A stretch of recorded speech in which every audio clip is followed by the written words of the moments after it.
Students, आज हम अपनी पाठ्य पुस्तक है कविता 6 भगवान के डाकिए करेंगे। ये कविता जो है रामधारी सिंह दिनकर द्वारा लिखी गई है। उनका जन्म 13 सितंबर 1908 में हुआ और 1952 से 1963 तक वे राज्यसभा के सदस्य भी रहे। उनको पद्म भूषण से भी सम्मानित किया गया। उनका निधन सन 1974 में हुआ। उनके जो कुछ कार्य संग्रह हैं जैसे कि रेणुका, बापू, इतिहास के आंसू, नीम के पत्ते, नील कुसुम आदि। तो उन्होंने अपनी जो कविता है भगवान के डाकिए एक संदेशात्मक कविता है। इस कविता में कवि ने बादल और पक्षियों को भगवान के डाकिए माना है कि वे डाकिए जो संदेशों को लाने और ले जाने का काम करते हैं। कि बादल और पक्षी दो अलग अलग शब्द हैं लेकिन दोनों में बहुत सी समानताएं हैं। तो आज हम कविता का आशय करेंगे। फर्स्ट है, पक्षी और बादल ये भगवान के डाकिए हैं जो एक महादेश से दूसरे महादेश को जाते हैं। हम तो समझ नहीं पाते हैं मगर उनकी लाई चिट्ठियां पेड़ पौधे पानी और पहाड़ बांझते हैं। महादेश मीन्स कोई बड़ा देश और बांझना मीन्स बोलना।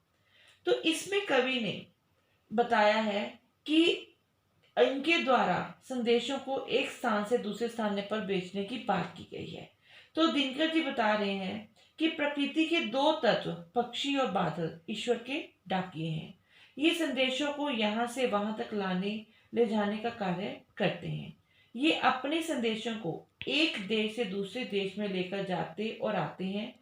तो इसीलिए कवि कहता है कि हम लोग प्रकृति के इस अनूठे रूपों को समझ नहीं पाते हैं, किंतु इनके द्वारा जो लाई गई चिट्ठियां हैं उनको पेड़ पौधे पानी पहाड़ आदि अच्छी प्रकार से सुनते हैं।